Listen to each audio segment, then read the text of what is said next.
అందుకే జై కీర్తన ఎత్తి పాట పాడండి. జై బోలో యేసు మహారాజుకే. జై గీతం ఎత్తి ఆనందించండి. జై బోలో యేసు మహారాజుకే. వాక్యమును యాకోబుకు తెలియజేసిన వాడని వాక్య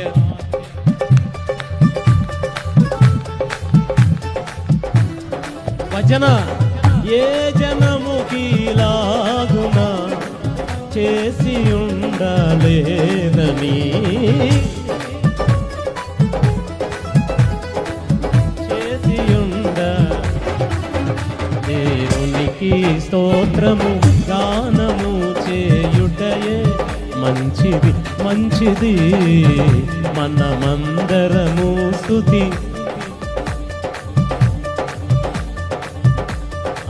యెరూషలేము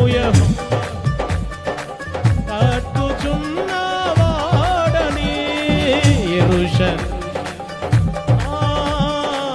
కట్టుచున్న